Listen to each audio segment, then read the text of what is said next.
And good evening, everyone. TJ Altai 45 now. Welcome to the runoff edition of our forums. So we take a look at one of two races in our coverage area that are heading to a runoff on December 6th.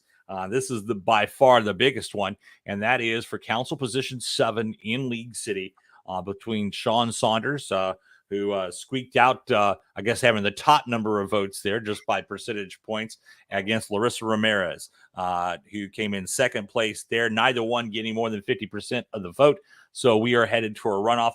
Early voting on this election will start on the 28th. So get to have some turkey, some rest, and then the two of you hit back to the polls again right away. Sean, Larissa, thanks for joining us. We appreciate you.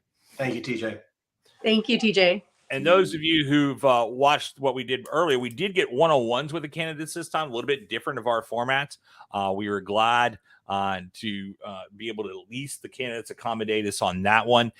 This time around, we do want to have the two candidates in the room here. Our format, as it normally is, this is a question and answer session that we go through the whole time. And it's not like your normal debates in which we're going to go ahead and put someone on the clock and say, you only have 30 seconds to answer here. We're going to have a discussion, try to get as many topics as we can here in the next 45 minutes or so. Then each candidate gets to have about 3 minutes to give their final pitch. Let's start off with this, though, right off the bat. And Larissa, I'll start with you on this one. What's the top issues for you as you seek to be elected to League City Council? Well, when I have recently been speaking with a lot of citizens of League City, we talk about the obvious things like drainage, safety, of course, especially with our especially with crime rates increasing in Harris County and in other areas. That's a huge topic. But one of the real concerns that I've noticed while speaking to everybody has been transparency. Transparency overall in our local government. A lot of people just didn't know what kind of topics were going to be voted on. Huge topics that they'd like to know. And so that was a huge one just in my recent conversation with citizens of League City. And Sean, let me ask you, same question for you. What's going to be the top issue for you as you seek to make it on council? TJ, a lot of people I talk to, I've heard transparency. A lot more that I'm hearing about is always the traffic issues we have, whether they are textile oriented or city oriented, due to the growth that we've had, exponential growth that we're currently going through. The traffic and mobility issues getting from east to west, north to south, seems to be the biggest issue I've had people tell me about. I think we need to do a much better job than we've been doing, to be honest. One of the things, folks, just so you are aware of this right now, is that Sean's got a little bit of an issue with his internet there. So that's why you're seeing somewhat and you'll cut out. We will always give a chance for a full answer to come out there. Let me start with, since both of you brought up different issues here. Let me start with you on that, Sean, since that's our first question kind of talk about is dealing with traffic issues in particularly. What's the top mobility issue you want to address if elected to council? What do you think needs to be tackled first? Well, first of all, we need to start working on coordination with TxDOT and doing a better job of coordinate with them and road closures so that people can get through our town. With them owning every major thoroughfare through our town, then we're kind of in a bind anytime they decide they want to shut something down. And we need to do a better job as a city coordinating with them on how they're doing it so that it doesn't hinder our citizens more than it already is. We also need to be looking at not just east and west accesses. We also need to be looking at north and south accesses. Hobbs Road coming up to 517. There's still some concern exactly how they're going to tie that in. It's supposed to go out to 517, but it's not going to be in alignment with the cemetery. So the problem is 517 is TxDOT, then you have cemetery, and that whole area there, the land belongs to Dickinson. So when we start looking at mobility, we got to start working with these other entities and start putting some responsibility back on them to assist us in improving these items. The landing extension coming around from National Road 1, I recently met with several homeowners who live on the north side of Clear Creek in the Harris County portion of League City. And this was a topic that was brought up. When we come around with that, I'd like to see us also include a roundabout in that, which I believe is already planned, but have access from there over to Grissom Road so that citizens that live in that area of town can access the freeway a lot easier than trying to go through National Water 518. It'll also allow the traffic from the stadium not to be going through the neighborhoods and give them another way to get out to 45 also. We need to start looking at, let's go to another one, 96 going out to 96 out to 35. I believe city is talking to Friendswood, but we need to make sure we have that shored up so that when it gets to the point that we need Friendswood to get involved in it, we're not going to be a roadblock and say, well, it is what it is. We're just got to deal with it. That's 2 or 3 of the things that I've seen so far that we need to be doing a better job on. Let me ask you though. It's easy to say, hey, we need to do a better job on and get these done. But let me ask you as a follow up to that, Sean. As a council member, you'll have one vote on there. You'll have to be part of adopting policy. What do you propose to do as a council member to make sure those issues get taken care of?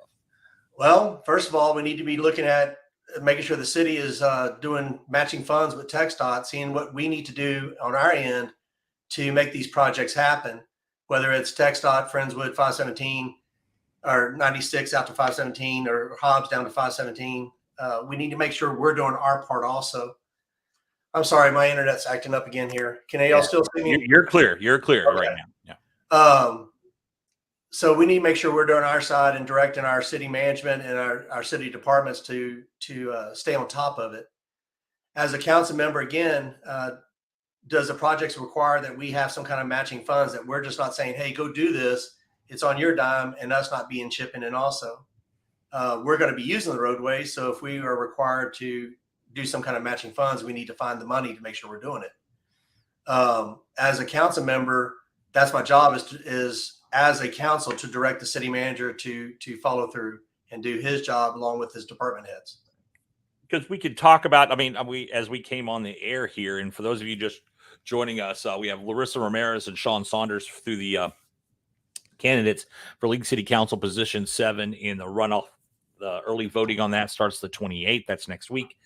And then the runoff election day is December 6th. So where you're out and about doing your Christmas shopping or holiday shopping, as it may be, you may want to take advantage of the early voting year. But one of our viewers, as soon as we came on, when I asked y'all each what your top issues were, he came in and chimed in traffic. So Larissa, let me ask you the same question I just got finished asking Sean.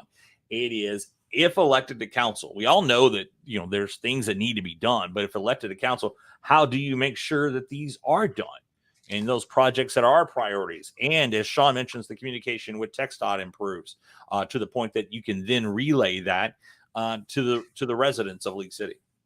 Yeah, no, that is definitely the number one issue that we can all agree on is traffic. It is imperative that we are able to get out of our actual city during a time of hurricane or storm. The other day it was just raining. It was just a rainstorm. And with the overall construction throughout the city, there were cars that had to pull up into the gas stations just to get away from high water.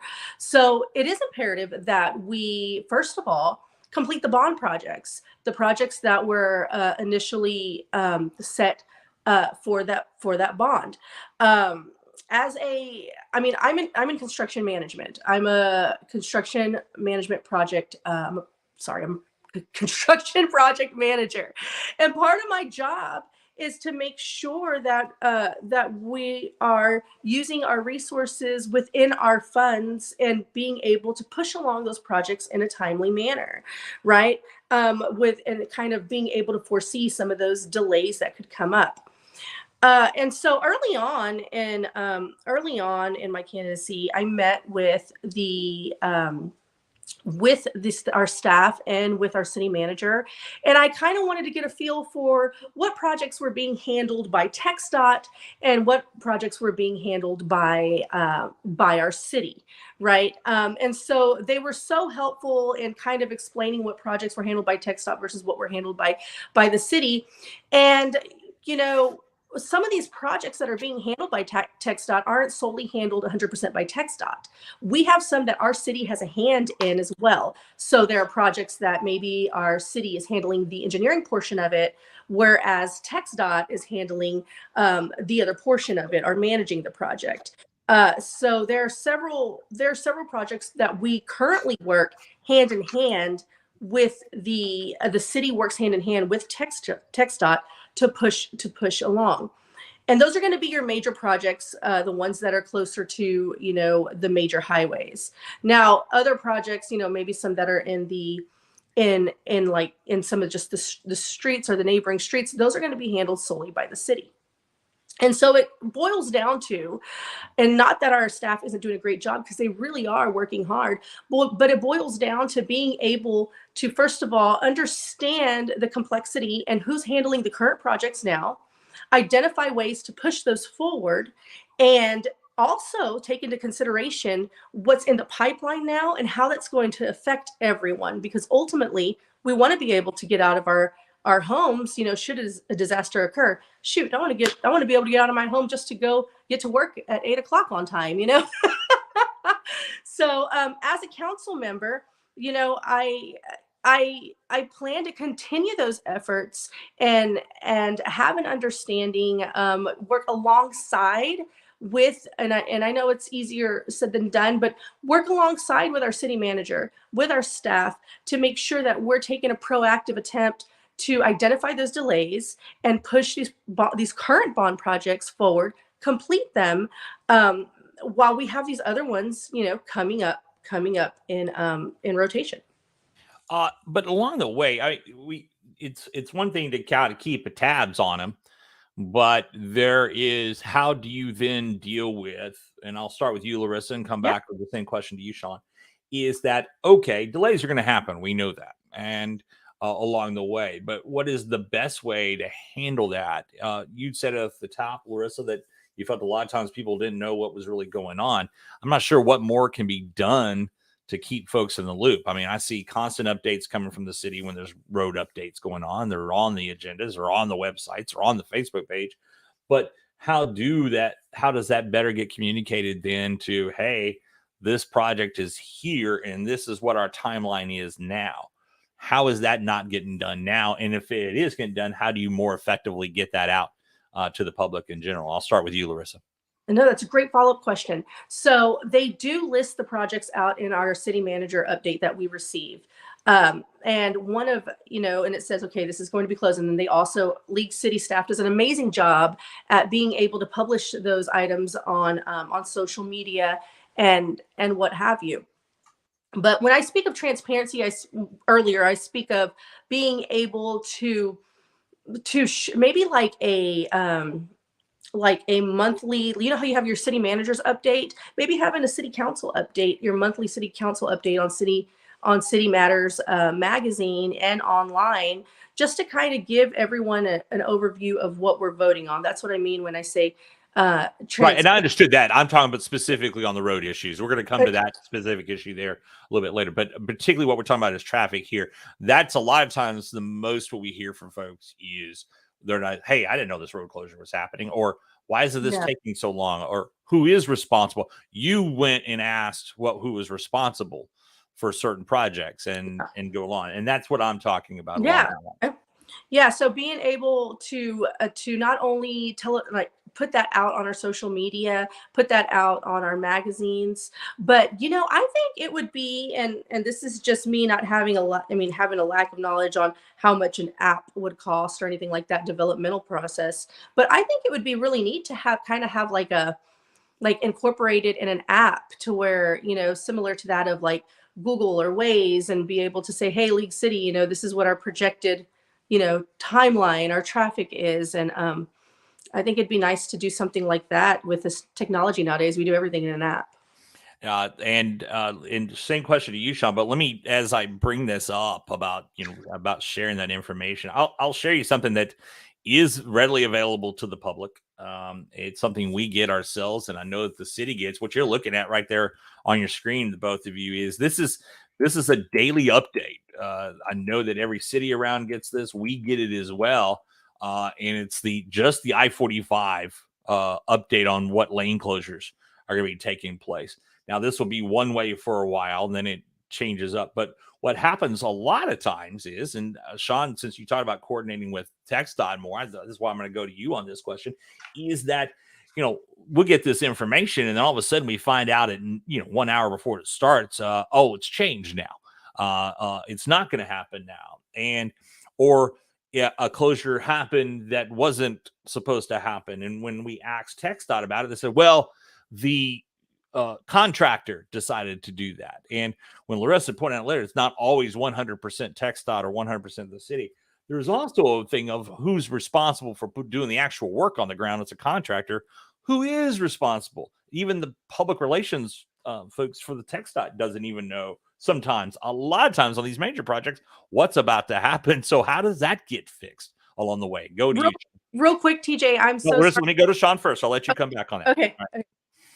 So one of the things with contractors is that we need to, I guess, incentivize or penalize these contractors for not doing their jobs and doing them properly. When these contractors do this kind of stuff, I really believe at times they feel like there's no repercussion to their actions.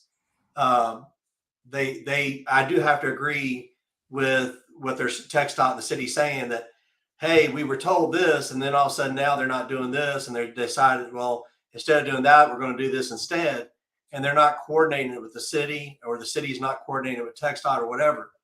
And we need to look at the contractor and say, hey, no, we have to run a city here. We have 120,000 plus people in this city that have to be able to get from point A to point B, period. We have to be able to help them. And the only way we can help them is to have the knowledge of what you're going to do. If you're saying you're going to do this, then you need to do it. If you're not going to do it, we need more than a day's notice so that we can get it out to our citizens, so the citizens have the ability to plan their lives accordingly. I've ran the same subject with our community center over here and the subcontractors. We hire somebody to do the job, i.e., TxDOT's going out and they're getting a primary project manager contracting company to do the job. That company is using subcontractors for all their different phases, whether it's concrete or prepping of the land or whatever.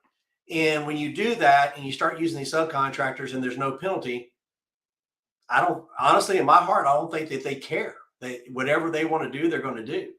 And we as a city need to start looking at these contracts and say, hey, look, you've given us a 90-day time frame. If you're not done in 90 days, we're going to penalize you for every, let's say, week, month, some kind of time frame that you're going over, because we have to run a city and we have to help our citizens, and we can't do that if you're playing games. Right. And that has to stop. And along the lines too, though, it comes into is how do you find that contract? I mean, if it's not a city contract, well, that the incentives are written in are just like, hey, get done faster than anything else along the way is. So let you finish up that thought, Sean. Then Larissa, I'm gonna come back to you so you can finish your thought there. How do you hold whoever is accountable? As I said, TxDOT will announce, and it's one thing. Now people can understand weather coming in and stopping a project. Once that's announced, that's a last minute thing. Right. But to have something change at the last minute with no explanation sometimes. I mean, I know of times we've announced a closure for a week and then it gets canceled and we don't find out about it till the day after. TxDOT all of a sudden puts out a tweet and thinks that that's good enough. How do you hold that accountable if you're on council? So as a council member, these contracts are running through TxDOT. Let's say I'm used 45 and 518 as a prime example. That's a TxDOT project. We have to work with TxDOT I don't believe, honestly, that TxDOT likes to have these projects lasting 2, 3, 4 times longer than they should. I believe TxDOT wants to get the project done and move on. Right now, we're just one tiny phase of this expansion that's going on. If you go down 45 south to Galveston, as most of us do, you're going to see that this is a much bigger project. We're just one little part of it. And I don't believe TxDOT wants to keep this tied up forever. We need to be making sure that whenever TxDOT's doing their contracts, that they're putting something in their contract saying, hey, look, you have a time frame to do it. You need to have it done, or else we're going to penalize the final payment. They don't pay these contractors up front. The payments are done either in however they're done. They may be done in halves, quarters, whatever. But we're going to penalize you on the back end of this if you're not doing your job. Albeit weather, some kind of natural issues, stuff like that, you can't penalize somebody for that. But failure to do their job and do it properly and do it in a timely fashion, you can penalize them. And we need to be looking at that. Those contracts already have incentives laid into them. In fact, that was the way the state changed. Incentives, yes, but how about penalties? Yeah, the penalties on the flip side of that. Penalties is one thing. Yeah, and it comes in. And then you have different contractors working on different phases. And it just because there seems like the right hand never really feels, or at least in the public perception, knows what the left hand's doing. Larissa, you wanted to finish up a thought before we'd gotten into this. Let me let you do that and then answer the same question that I asked Sean, which was, okay, great, but how do we hold someone accountable when it's not really the city's contract? It affects the city. Sean said 120,000. It's one thing about the 120,000 residents in League City got to get from point A to point B. Let's talk of the other 2 million that go up and down 45 through the city on a regular basis. Thanks, guys. So one of the things that I was going to say is that as far as transparency and alerting all of our citizens about the constant changes that are happening within the projects, a good idea may be something similar to that we do for disasters. So having maybe like a text update to where you sign up online and have like a texting traffic update, not to where it's a constant update on every single change that happens, but the changes that mostly affect our citizens. This is going to be shut down for longer than normal, and so that may be something that we might want to utilize for traffic, similar to that we do for disasters. And to your question, saying, well, what can we do to help push those along? I too agree with Sean's statement, because it's something that I've also experienced myself being in construction management. Typically, you have in a construction contract, most contracts have a construction duration period time, right? Which encompasses and takes into consideration the different phases of construction. And so at the end, if you have exceeded your time or your anticipated time limit without a change order, showing the reason for you exceeding the time, whether it's weather or what have you, then you will incur liquidated damages, and those are those penalties that Sean's talking about. Most contractors know that there are LDs that need to be paid for at the end if the certain phase or the certain job or a certain point of the job hasn't been reached by a certain time. Now, when it comes to TxDOT jobs, they do have a builder scorecard. And that's typically how it's done. And everybody takes that really serious, because that affects your money in your pocket and in your business. And so everybody wants to be the highest on the builder scorecard. And that's part of the incentive portion, right? And so they can go based off of their builder scorecard. But I agree with Sean, having those LDs or those liquidated damages put on there. But what I would like to see is some of those projects where our city has a hand in it. If our city has a hand in the management portion of it, or if our city has a hand even in the beginning, in the engineering portion of it, being able to control, we may not be able to control the TxDOT portion of it, other than following up and identifying delays and doing all those things. But those projects that we're collectively working with TxDOT, in conjunction with TxDOT on, if we have a hand in any other phase or portion of it, being able to ensure that our contract shows those LDs for let's say, for example, the engineering portion of it. If the engineering isn't completed by a certain amount of time, then maybe we need to have some LDs on there, or some type of something there for whatever portion that we have a hand in. I think one of the things is making sure the city has a real seat at the table. I think y'all could both Yeah. agree to that, and not. Yeah, Yeah, go ahead, Sean. I'd like to say something here. So I can say TxDOT is the big boy on the block. They're going to do what. Sean froze up there, folks. That's why you hear him. He's trying to finish his sentence. Look out, let me get him back in at full speed and let him finish his thought here. Sorry for his internet connection there. Trouble. Another part of the infrastructure when it rains, we get these issues here. Hopefully, Sean, you can come back here shortly. We'll get him here. Hopefully started back up again. That's what sometimes here. And I don't want to get too much, but it'll give me the other follow-up question to have for you there. But Larissa, it's one thing to talk about those projects that TxDOT's involved in. Let's just talk about local roadways of what to be done there. There are roads throughout the community that, if you, I liken it to, Texas is an example of one that got worked on some time back. But what are the priority local roads as you see it that need to be worked on? So I'm going to be quite honest with you. I'm not very knowledgeable in the priority local roads as a project as they stand today. But I do know that in my discussion with our staff and city manager that we did talk about some of the local roads, and that's usually where when I say local roads, I don't mean like local road improvements, but kind of like what's just happening. Those seem to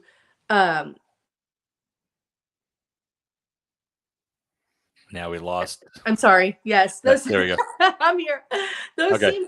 seem to have a shorter completion time frame, and they usually, most contractors fall within that completion time frame because the work is not as extensive as these TxDOT projects that have different phases in them. And so that's typically where we see most of our problems are not problems, but where we're having the issues are with projects that are that TxDOT has a hand in. Yeah. But our still, city, there are plenty of city roads. Let me bring Sean back in now. Sean, it looks like I think you switched to your phone now. Yeah, I did. I'm sorry. It was a little more reliable for us there and before I get into the question there, you were in the middle of a thought before I swapped off to this other question. So let me give you a chance to finish up there, Sean. Basically, what I want to say is TxDOT's a big boy on the block. They're going to do what they're going to do. We can talk to them. We can work with them. But for us to be able to say, we're going to tell you how this is going to be done. Yes, we can push them. We can negotiate with them, but they're going to do what they want to do. I don't believe that the city's portion is the one that's running behind. I believe it's the contractors and the subcontractors not doing their portion that's causing the major fallout, I guess, for lack of a better term, the major issue here. We have to work better with them and make sure that they understand our position and the situation that they're putting our citizens in when they're doing the stuff that they're doing. And then while you're away there, I asked, we've talked a lot about projects that would be involved with, TxDOT there on the line, but there are a lot of road issues that are local, city streets and the like. For you, what are the local road projects that you think need to be tackled right now? There's a couple right here by my area that need to be tackled that I brought up a while ago. Hobbs out to 517. That's going to be a major issue because it doesn't line up with Cemetery, and TxDOT does not like having offset offset intersections like that. Getting that situated to where Cemetery Road and Hobbs Road line up and be able to have a four-way traffic signal in that area is a major issue. Another major issue in this area right here where I live is Calder Road. Calder Road was expanded to three lanes from 96 all the way down to Cross Colony, and then it stopped. Calder Road needs to be finished all the way out to 517 in 3 lanes. Currently, we have the last traffic study through my little section here showed almost 8,000 cars a day coming through here. We've had issues with almost head-on collisions because of the curvy roads and people trying to turn into their the little sections along this roadway. These are two of the main ones. We're going to be looking at Bay Area Boulevard that needs to be extended down to 517 also. That would be another major north and south way of access and egress for our citizens on the west side. That's 3 of the projects right off the top of my head that pop out. And I know there's other projects that they're working on out there with the Westland Ranch subdivision that's coming in, and its extension down to 517 also. That's 4 different ones. There's a ton of them, and a lot of them affect the west side of town right now more than anything else. As we said before, we're 40% from being completed in this area of town, a doubling of our population within the next 15 years. That's just our area. We have another area that a lot of people don't know about, and a lot of people don't realize. League City has a large portion of land on the north side of Clear Creek. From Nass Road 1, we actually go all the way up to Nass Road 1, all the way down to Clear Creek, and all the way out to Bay Area Boulevard. That is a large section of land that still needs to be developed. The landing extension coming in, that's where I brought up having the road coming from the landing extension from Nass Road 1 over to Grissom would be a major thoroughfare for those citizens there also. Right. And we need to look at that and start planning for it. Larissa, you had cut out there, Larissa. That's why we had you off screen there for a while. I think some folks are trying to either text or call you while you're in the middle of your. But again, are any other city roadways that you've looked at that need to be addressed, either west side, east side? Sean's pointed out about as we grow out, as a city, what needs to be addressed. Well, some of the ones that Sean's pointed out are TxDOT projects. So we're just talking about the ones that the city is conducting. Is that, I mean, No. Is that not correct? Yeah, Sean? most of them are city controlled. Yes. A lot of them are city controlled, but TxDOT does have a hand in some of those. And some of it, but it's still the city's decision process. So as far as with TxDOT, they have their construction schedule, and like we said before, they're going to be able to go on their construction schedule. As far as the city is concerned, the city is we have our contracts in place, and so they should have a lot of the liquidated damages on there in the city, as far as for the city projects. As far as TxDOT is concerned, we've been making a lot of efforts, working with Baytran and being able to stay connected in some of those efforts as a city. A lot of our council members are staying connected with Baytran on the TxDOT ones. Now, like I said, with the city ones, we can put whatever parameters we want to put on there. If we want to put liquidated damages on there, or our builder scorecard, or whatever it is to help the contractors stay within the time frame, then we can most certainly do that. I'm glad you brought up Baytran. Yeah, go ahead, Sean. The 4 projects I brought up are not TxDOT projects. Those are all city-based projects. Calder Road, Hobbs Road, the Bay Area Boulevard extension, which would be developer built, the Westland Ranch. That's 4 of them. And to be fair, Sean, her line was down at the time when you were. Okay, I'm sorry. I'm sorry. Yeah. That's why we didn't have her on screen. Okay, I just want to make sure. The projects I talked about are all city-based projects. They're not TxDOT projects. So we have handed it then. Yeah, and and we've spent 33 minutes on this now, and I do want to move on. But Larissa brought up a really good point. Most of the communities in our area are part of Baytran. That is supposed to be the conduit organization that's supposed to be speaking on behalf of the communities, where the contractors and TxDOT and the cities are all getting together. I just wonder how effective it is right now. I as somebody who attends those meetings and the like, when I go to them, I see a lot of engineers that are engineering firms who get money on this stuff, and I hear them getting a lot, and they're sponsoring all the luncheons and the like. But is it time that maybe the cities have a little more say in those meetings and try to muscle up a little bit? Larissa, you first. Yeah, absolutely. It's our responsibility to have a say in those meetings. We have to be the advocates for our city.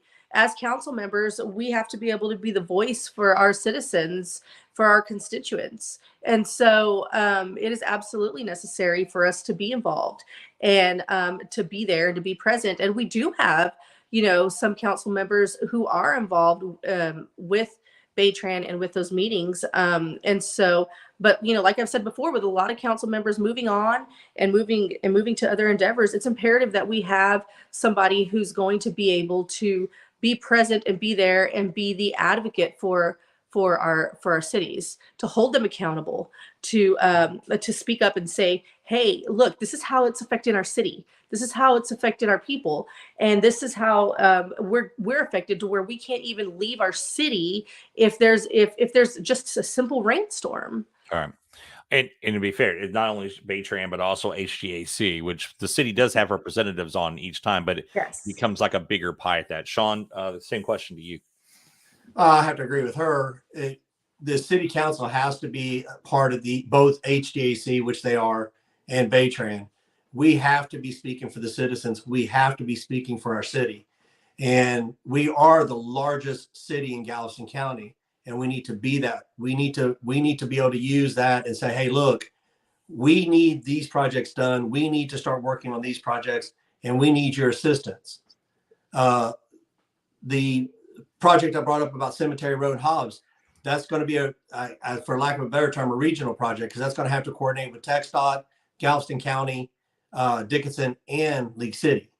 So we need to be into both these and make sure that our voices are being heard, and we're pushing to every angle we can to help our citizens. Gotcha. Let me get into another topic now, and it's somewhat tied to, but always on the top of the head, and that's flood mitigation. And Sean, I'll start with you on this one. What priorities on flood prevention do you have if you're elected to council?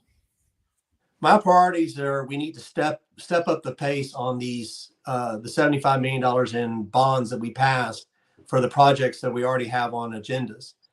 We need to make sure that we're stepping that up. We need to make sure that we start looking at what is the required attention that a developer is required to put in when he builds his development. He's adding new dirt. He's building up the land. We need to make sure that the ponds that he's having to put in are big enough to handle the floodwaters when they come back. Like I said before, it's not a matter of if, it's a matter of when it happens. That's two of the things right there. One, we have to step up the pace on these projects.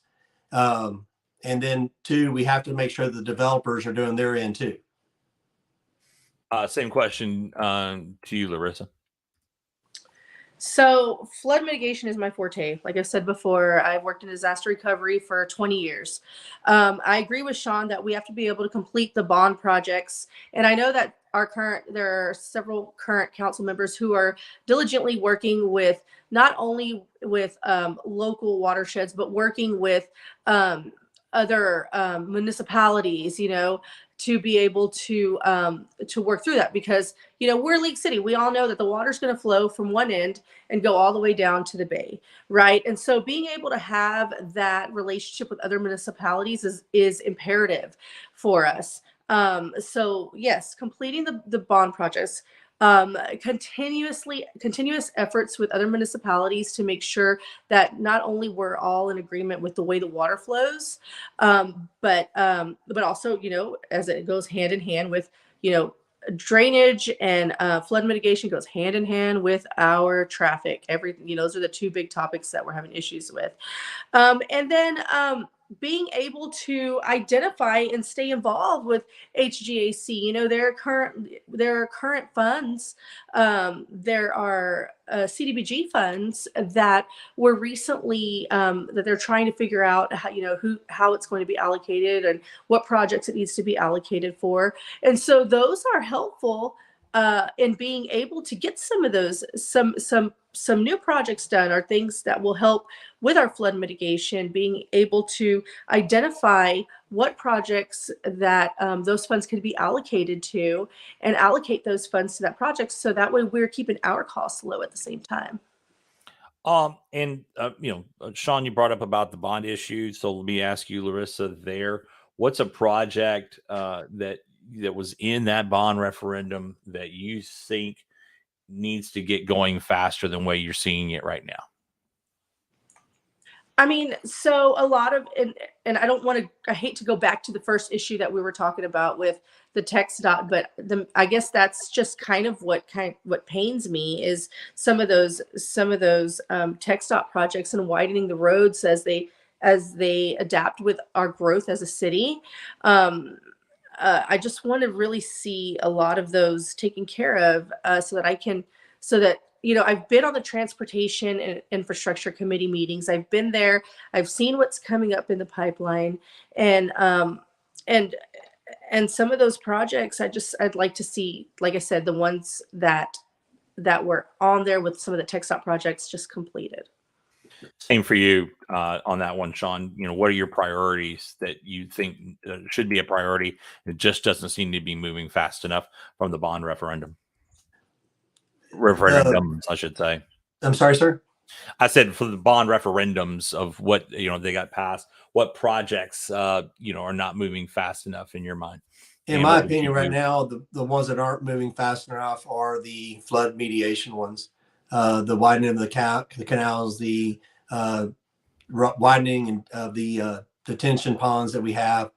I would like to throw another thing in here when we were talking about regional collaboration of things is, and I don't know if this has ever been looked at or not, but we may want to start looking at another way for the water to get from point A to point B, another canal system or something that helps us with the water. We have Dixon Bayou, we have Clear Creek. We need to start looking at the option of, is there a way to start diverting some of this water in a different direction and not just out to Clear Lake or out to the bay or something, but another way to get the water across without flooding us out. But back to the bonds, we have to step up the pace. Whatever is blocking this, I've said this before and I'll say it again, whatever is the hurdle, whatever is blocking us from getting this done, we need to find it and we need to overcome it and we need to move forward. You've talked about alternatives. Let me just ask this because you saying that, Sean, former council member Greg Rippon talked about essentially would be a water tunnel underneath the city. He proposed as an idea of following 96 down to the bay, going through Kemah and the like, which would be an exorbitant project, but that would be one more way for the water to get to the bay. But that out of the box thinking of that, whether it's a massive regional retention or detention pond, depending on which system works better. And I know that's a subject you've dealt with a lot. Well, as I'm asking him that question, he drops out. There he is. He's back. My phone's driving me nuts, guys. Yeah, that's I understand it. What's the maybe put it this way? What's an out of the box idea that you think needs worth looking at that would help with flood mitigation in the community? I've never heard of that one that you were just talking about, which it wouldn't be a bad idea, but I'm just talking about just a plain canal system. Right. Some kind of canal system like diversion area or whatever that helps us get the water from point A to point B. We talk about cleaning up our canals. In the interview, we talked about the desnagging and desilting and stuff of that of the canals. We talk about widening these canals. Some of these canals go through people's property. I know in Dickinson, basically the people's entire backyard is the canal. So we can widen them so much before we're actually taking homes. And I'm not big on wanting to take people's homes. Right. So we need to be looking at another avenue. We have lots of open land between the northwest area of our region to the southeast region, whether it's to the bay or out to the Gulf directly, to try and get the water going in a different direction rather than coming straight at us and then something happens and it floods the homes. All right. Larissa, same question to you. What's kind of an out of the box idea? You talk a lot about, this kind of goes into your wheelhouse here of what you would like. What's an out of the box idea you'd like to see help with flood mitigation? So an out of box idea that I would like to see is, I have family that live in the Woodlands. They have the Woodlands Waterway, and they use that as not only a detention pond, but they also use that as a way to let water flow through. And it's also a tourist kind of deal. You know, they have these nice little, you know, boats, little water taxis that take you down the way. And so, you know, maybe utilizing something like that, maybe utilizing something such as a waterway of some sort, that acts as a detention pond, that has the water flowing, you know, as it should, but that also brings in tourist interaction, which ultimately brings in funds into our general fund.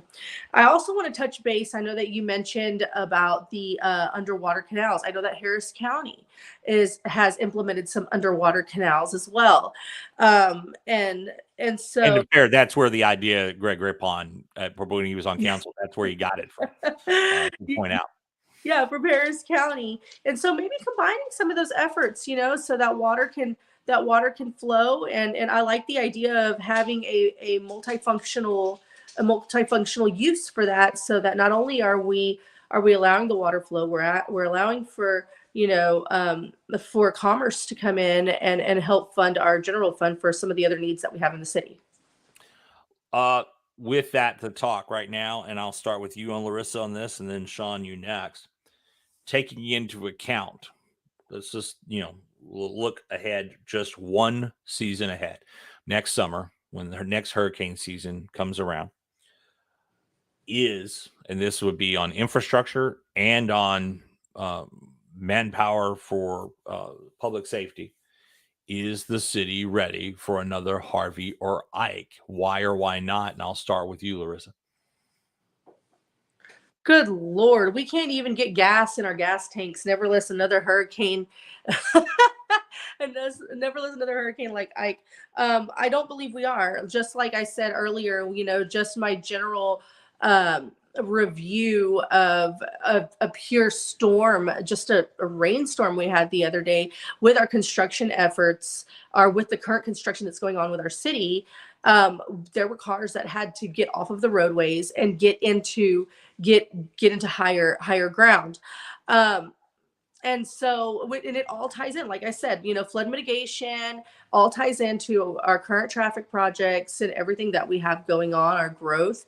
And that's why it is vital and it's imperative that we see those bond projects out to completion, because, you know, and the way I like to describe it to folks and the way I see it is, it's like if you're putting in, you know, cube ice in a glass of water, ultimately that water is going to overflow, and that's similar to what could happen here if we don't get these projects taken care of. And that's why it's one of my priorities as a project manager to help implement that and see that through.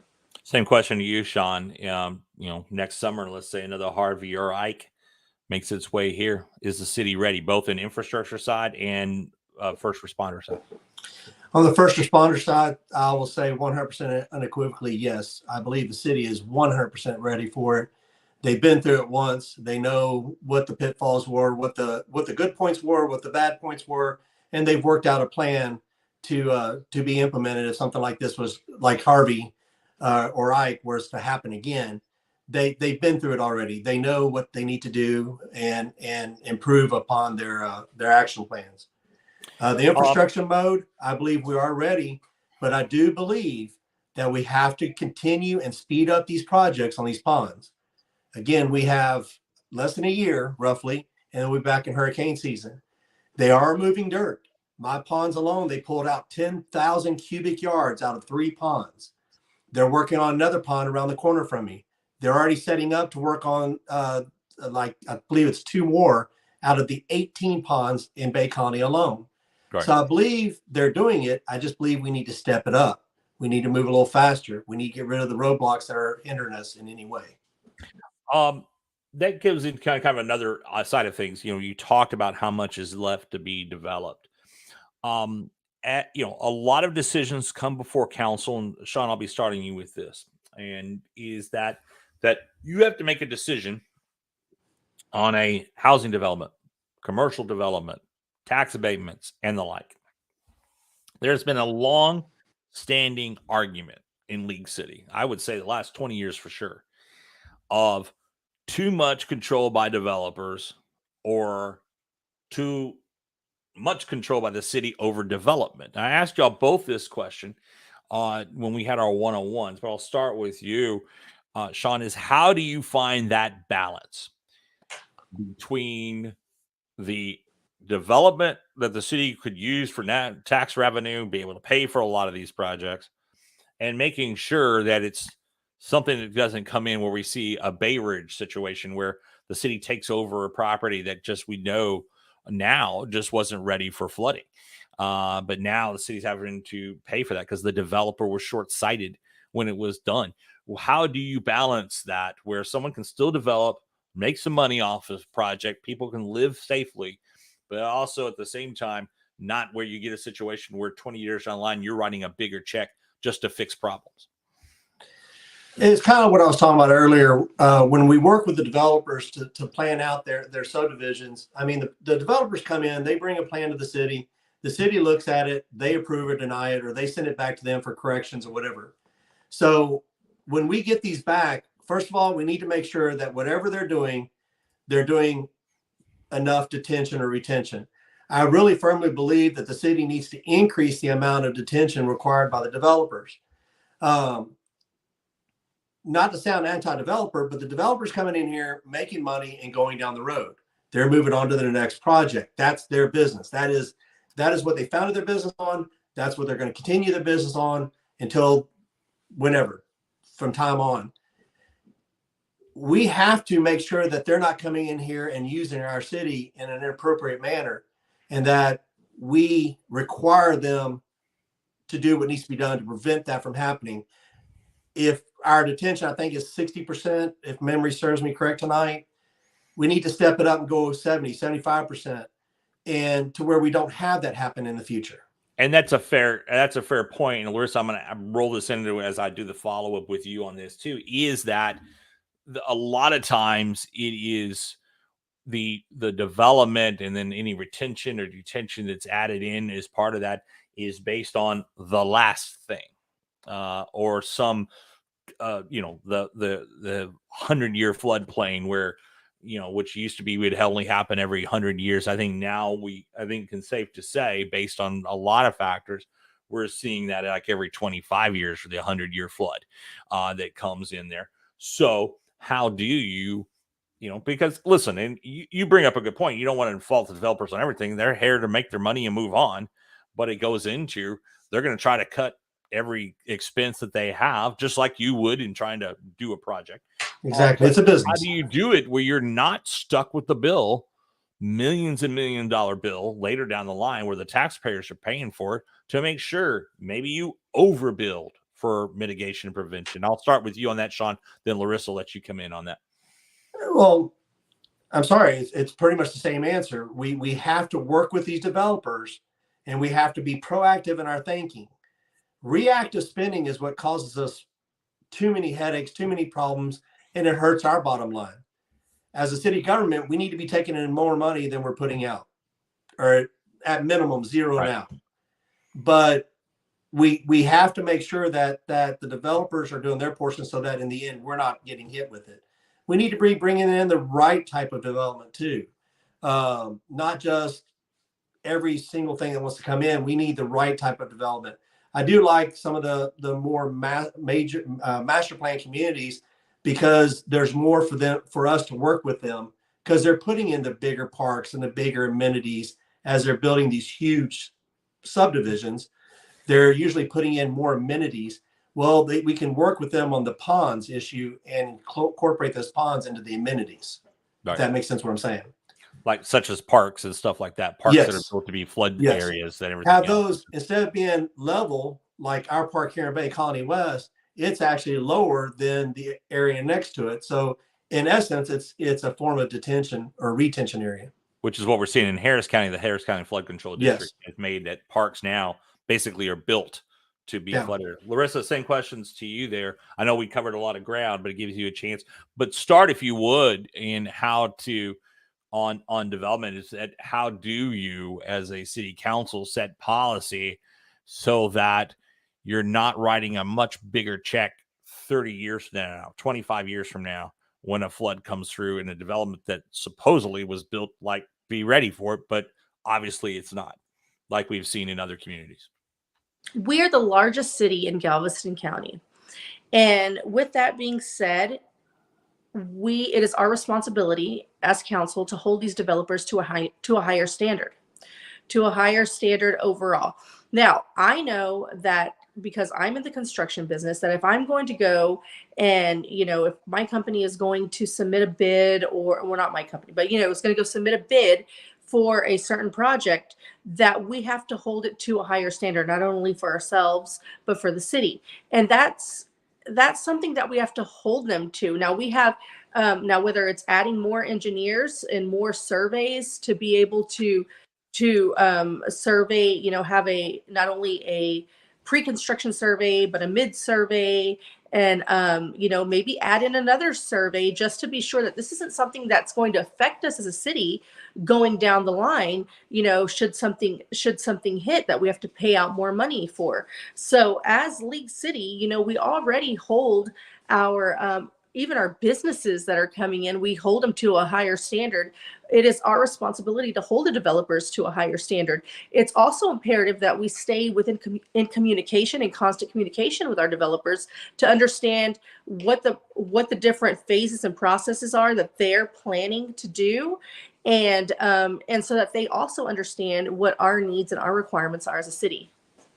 And we've, as I said, I'd hope to keep our Q&A about 45 minutes. We've gone about 10 minutes over that. So I'm going to do this kind of rapid fire here to go on this, because these are some questions I asked y'all before, but together here. And I'll start with you, Larissa. Taxes and budget.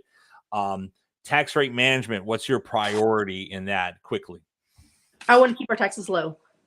We don't have time to, we cannot afford to have our taxes any higher. I want to be able to trim the financial waste and being able to use that towards things that we need, such as our safety, such as our first responders, being able to identify that and allocate it appropriately. Identify right now one item you consider to be then as waste in the budget. I don't want to say, I guess waste is kind of, such a harsh word, but one of the things that we can do is, for instance, our recent council just, we had funds that were allocated towards COVID funds that were just kind of hanging out there. And so being able to identify, and this is just an example, being able to identify those extra funds that maybe we've gotten through grants, maybe we've gotten through somewhere else, that at the time were useful, but now, we've moved on since then, being able to allocate that, identify it and allocate it towards our needs as a growing community. Same questions to you, Sean. Your priority when working on the tax rate if elected to council? TJ, I believe in the no new revenue rate. Keep it the same. This city brings up the city budget. The city taxes only are a portion of our overall budget. And when it comes to all the money we have coming in, sales tax is a large portion of that. Other fees, a lot of the departments, their fees they charge, those fees are meant to fund the department or fund their work within the department. So we need to maintain the no new revenue rate. I'm sorry. I know it's a tongue twister. I get dry mouth and when I talk, so I'm sorry. We need to maintain the no new revenue rate. Period. End of story. We do need to look at our budgets. Now, some of these funds that come in, the COVID money, et cetera, they can only be spent on certain projects. So if we have the money, then we need to look at the projects we can spend it on. And do we have a deadline on when that money needs to go back to the federal government? Some of those funds, when they come in, they have to be spent by a certain time frame, or else we forfeit that money. So we need to look at that. What's an area where the city is spending money you think could be spent less or should be cut, Sean? Off the top of my head, TJ, I couldn't give you an honest answer on that. I do believe that we can use the other funds, but we need to make sure we're applying them appropriately to the different areas. But as far as a wasteful spending, I believe our council does a very good job at going over the budget and trimming that budget down to the bare bones. And it gets into just to kind of, this is a budget philosophy type of approach. Larissa had mentioned about, the COVID funds are sitting there. There's a lot of times you will hear people running for office always say, well, we should get more grants, or we should go for this funding or this funding. A lot of that, as you pointed out, Sean, it is short phased. I mean, it's like, okay, it's got to be spent in this much time.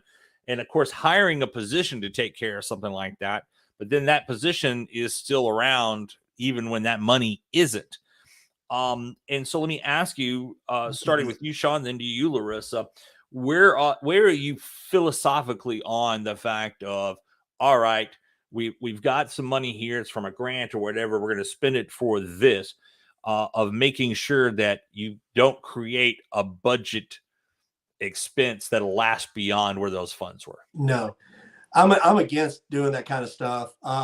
If we hired somebody in based off the funds that we got, their employment, they have to understand from the very beginning, is contingent upon that project.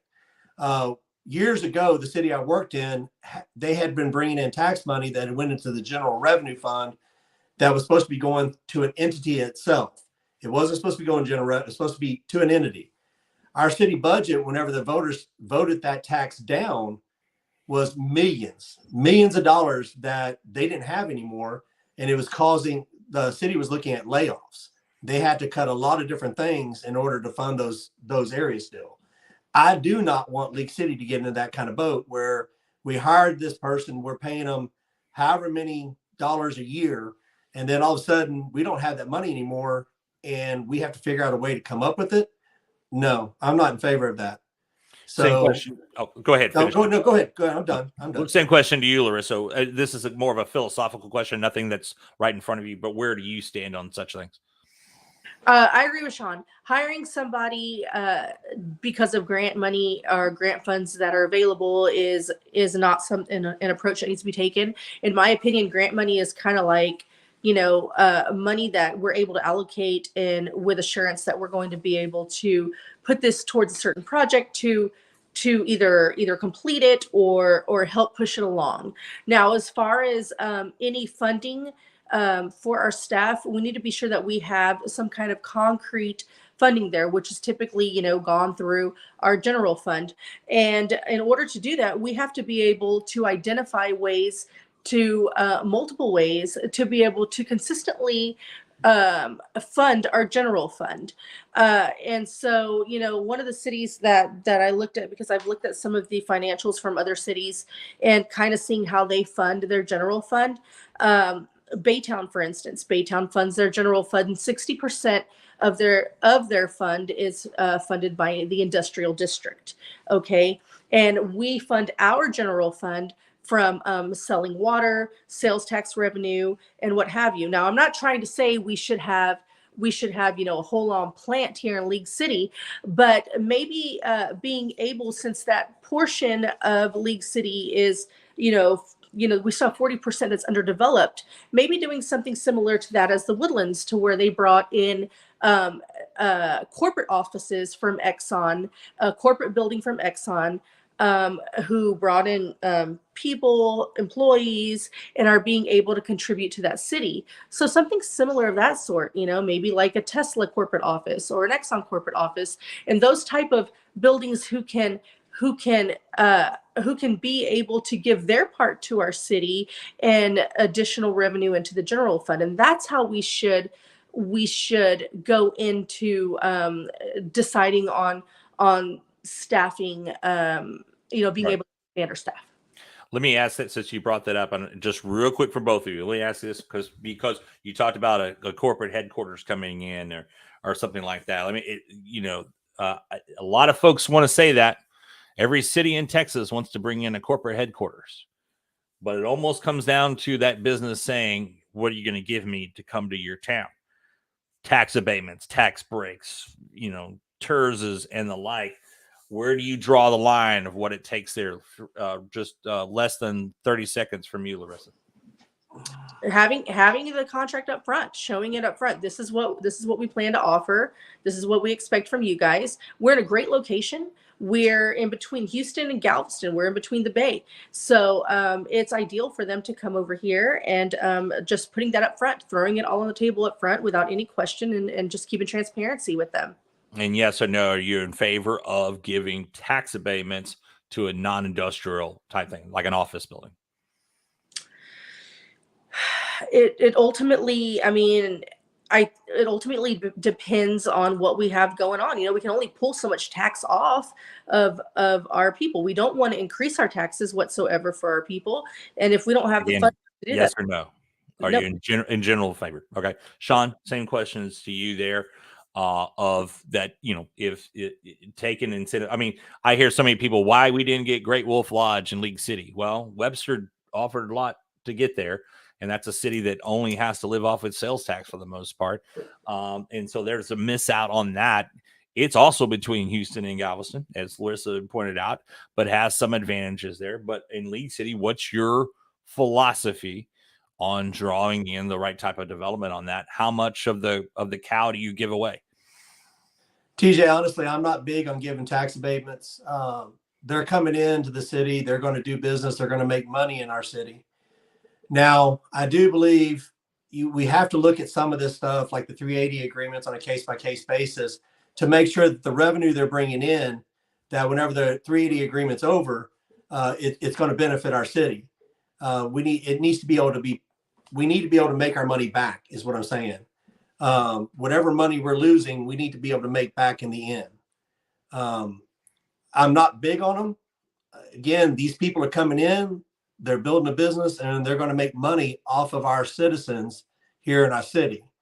So I know that's not a definitive answer for you, and I'm sorry, right. But I'm to be honest, I'm not in favor of them, but they do have to be looked at on a case-by-case basis. And again, it's more philosophical approach versus when you get the real paper in front of you. 380 sound great. Nassau Bay, you can see it's worked there for them there. But I can tell you of other cities where 380 agreements have not worked at all because it's about how you manage it once it's in. And I believe we've had some here in League City already. All right, got two more questions for you on here. There's always concern. We hear about crime rates, big topic in the Harris County elections there and nationwide in League City. Sean, I'll start with you in this. How do you deal with battling crime? It has for the general part, League City is safe, but we're starting to see some tick ups in some smaller crimes that would turn out to be bigger crimes down the line. And I'll start with you, Sean, on this. How to deal with that and how you support dealing with that across is when you got a police department, by the way, that has a lower percentage of officers per citizens compared to like size cities. TJ, 100%. We have to invest more in our police department. These are the men and women that answer the call when we need them. And we are at the edge of the Galveston County, Harris County border, which means that the crime coming from Harris County and Galveston County coming down our way is going to come to us first. We have to invest in our police officers. 9 officers on patrol at any given time in this city is unacceptable numbers for a city of 120,000 people. Some of the people I talked to the other day on the other side of Crow Creek, they called the officers one time and they had a very long response time because how long it took them to get around from League City to their area. So we have to start investing more in our police officers and our police department. What that's going to take is money, and we're going to have to look at our budget and come up with it. It's just the way it is. We're going to have to be more competitive with our salaries. If we're not, we're going to start losing more officers. As I said before, we've already lost 3 to Baytown, and I know that for a fact. How much longer before we lose more? And we have to start being competitive with our neighboring cities. And I talked to both of y'all of this in our one-on-one on that. Baytown comes up a lot there, and in full disclosure, Sean, you work over there, not on the police side. I should no. But League City was one of the first to offer incentives, sign-on bonuses, and the like in our region. Now everyone is kind of one-upping that, like, okay, a lateral transfer. If you're a sergeant in Texas City, now you can come to this city and be a sergeant again. That's a big deal, particularly when it comes to retirement plans and the like that. Larissa, same question to you, priorities on dealing with, getting public safety up there, particularly in the police department. I agree with Sean. We don't have enough police presence, which has been one of the issues that our League City, our citizens have said that they wanted. They want more police presence on the streets. Just the other day, U45 Now let us know that there was somebody who was taking a lady's purse out in Kroger, and it just seems like more and more crime wants to seep into our suburbs. So yes, we do need more police presence, and we do need to make it competitive, and we do need to make it a desirable place to be in comparison to some of the other cities. So how do we do that is the main question, and Sean brings up, okay, well, with funds, it's going to take money to do that. Yeah, it will take money to do that, and it will take benefits, time off, and incentives that we can offer. And I know that Baytown comes up a lot, and which is why I've actually looked into the Baytown financials. And the reason why I met with Baytown elected officials and said, hey, how are you guys doing this? What's a way that you're able to do this?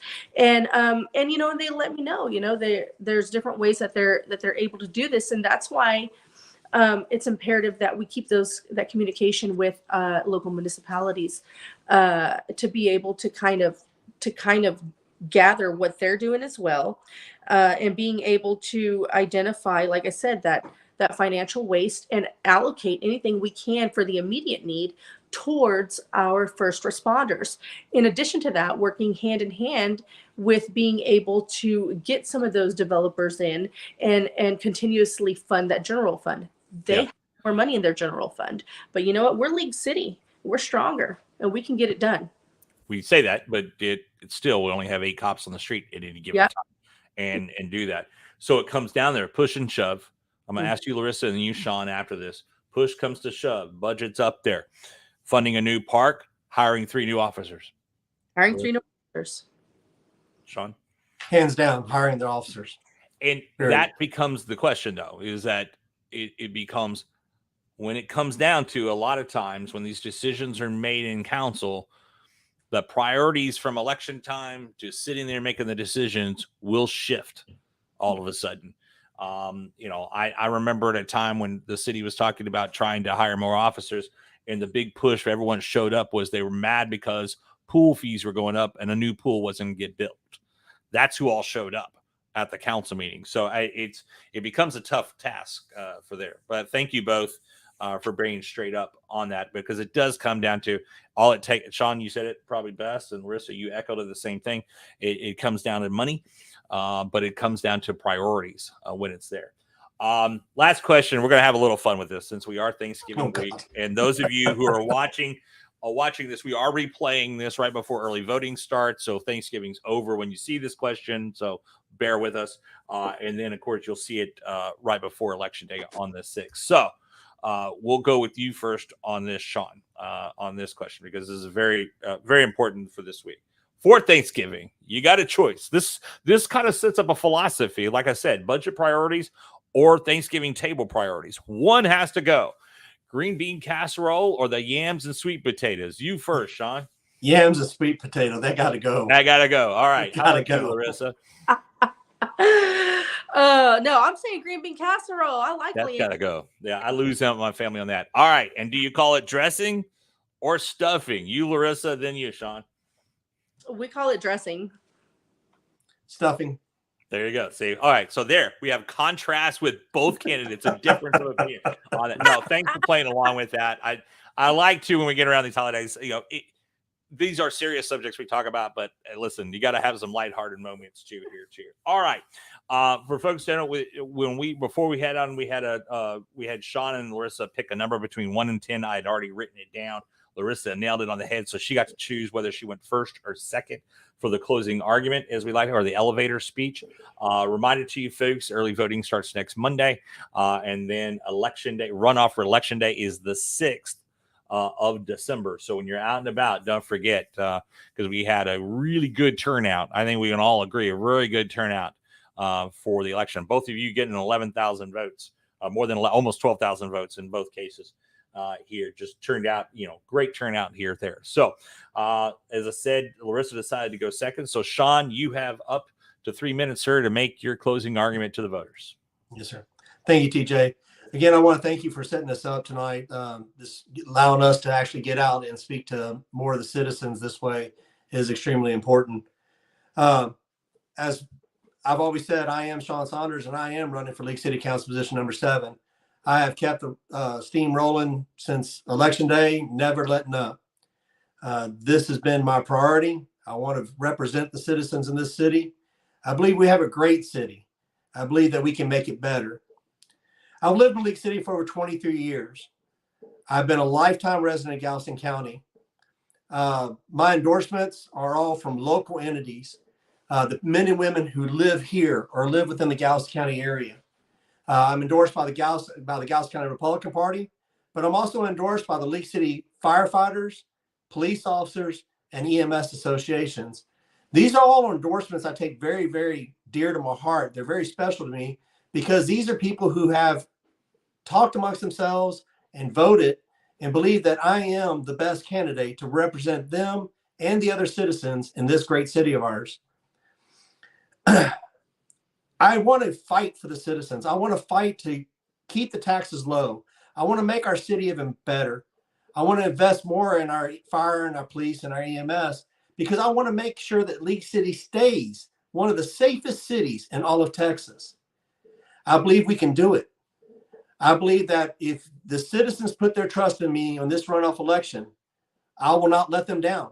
I will show them that we can, and we will become an even better city than we are now.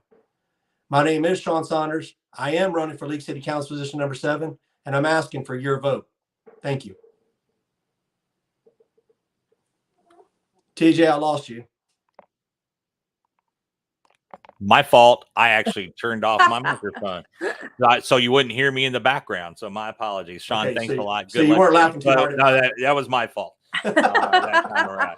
That's see, y'all got it on tape. I admitted to a fault on there. So Sean, thank you and good luck. And thank you. I've been, by the way, and to both of you, I've enjoyed the time getting to know both of you. I knew Sean somewhat. Obviously, we see most of the time it's he and I in passing as we go along the way. All right, Larissa, up to 3 minutes now for you, ma'am, to make your pitch to the voters. I want to thank everybody for giving me your trust and your support so far. The reason why I'm in this runoff today with Sean, who is also an amazing candidate. What I like to bring to the table is that I have 20 years of disaster recovery experience. I'm a construction project manager, and I want to be sure that those needs are met for us in the city. I also want to be sure, in my recent just in conversation overall throughout this whole election, I have loved speaking to each and every one of you and understanding your needs and your wants and your concerns. And I want to be able to bring that and advocate for you on our city council. To the small business owners, I hear you. I hear you whenever that traffic is keeping your business or slowing your business down. To the health and wellness expert who wants to be able to have those trails, I hear you. I want to be able to advocate for you. To the senior citizen who's worried about having to clutch her purse at Kroger, and worried about her safety, I hear you, and I want to advocate for you. And that's what I feel like a city council position is to advocate for my family, for your family, for our kids, for our children. And that's most certainly what I want to do and what I want to bring. So I am Larissa Rameriz. I'm running for League City position number 7. You can check out some of my endorsements, but overall, I'm here for you, and I hope you have a wonderful holiday season. And remember me at voting time, December 6th. This time I'll turn my mic back on. Thank you both for being on with us here tonight. Thank you all for watching. Again, early voting starts on next Monday, the 28th. You can get out and vote early. And then runoff election day is on December the 6th. And we will have there. And then one of you gets to join council. As I always say to candidates in the runoffs, one may win on this time around, but hope to see y'all both. As I said, we're going to have a new looking council in League City one way or another.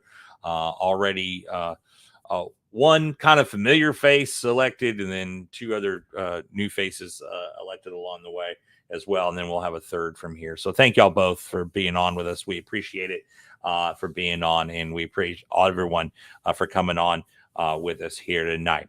Again, our election night coverage will be somewhat limited on the 6th, by the way. This is basically, we only have 2 races. We should point out that there is also a runoff election in Galveston Island for its school board position there, as both candidates tied exactly the same number of votes, 1,060 there to each on that. But we're not going to be having a forum on that one, but we will again be following this, and our updates will be online throughout the night of the 6th as well for this. And reminders, since that'll be afterwards, we hope to see both candidates out and about.